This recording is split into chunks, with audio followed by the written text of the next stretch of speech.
Mon nom est Mohsin Berada. Je suis parti au Canada en 1982.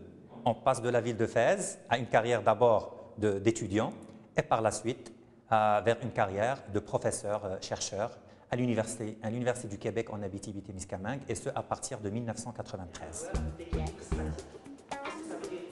Vu que je n'avais aucune idée sur le marché marocain, parce que cela faisait au moins 17-18 ans que je suis parti du Maroc, donc j'ai décidé de rentrer, passer une année, ce qu'on appelle au Canada un congé sabbatique.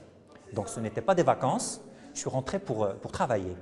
Donc on a fait le tour de toutes les industries, on a regardé la formation, ce qui se fait au Maroc. Alors le constat c'était sans appel, il y avait un manque d'ingénieurs. Non seulement d'ingénieurs, mais d'ingénieurs compétents. Donc nous avons décidé, moi et mes partenaires, de voir la possibilité de fonder une école d'ingénieurs de calibre international ici au Maroc. Aujourd'hui, c'est l'Institut Polytechnique privé de Casablanca. Donc c'est une école maroco-canadienne.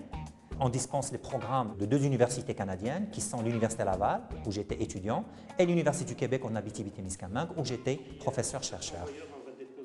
On a identifié plusieurs créneaux, dont par exemple l'énergie, l'automatique et robotique et la gestion de l'eau. Et l'Institut Polytechnique a décidé d'investir dans ces créneaux-là. Donc nous avons monté des laboratoires comme celui où nous sommes actuellement, justement pour répondre aux besoins du milieu socio-économique, et ce pour la décennie prochaine. L'inscription dont vous aurez jusqu'au 31 juillet. Quand l'étudiant est inscrit à Casablanca, c'est un étudiant de l'université canadienne, sauf qu'il est installé au Maroc, il est chez lui, donc ceci augmente les chances de réussite. On est arrivé à mettre à la disposition des jeunes Marocains la nouvelle technologie nord-américaine tout en restant chez eux.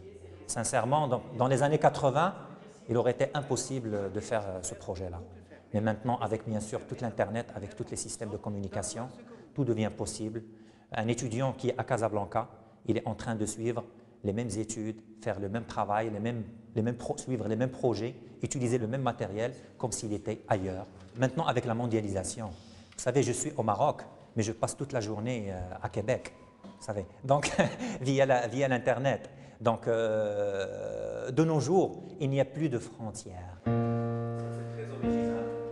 Vous savez, le Maroc, il a besoin de toutes ces personnes, qu'ils soient à l'intérieur ou à l'étranger. Et je me sentais très concerné pour faire quelque chose ici chez nous. Nous avons un des plus beaux pays au monde. Je le dis, j'ai fait le tour. Je le dis, il suffit de travailler les ressources, le potentiel humain.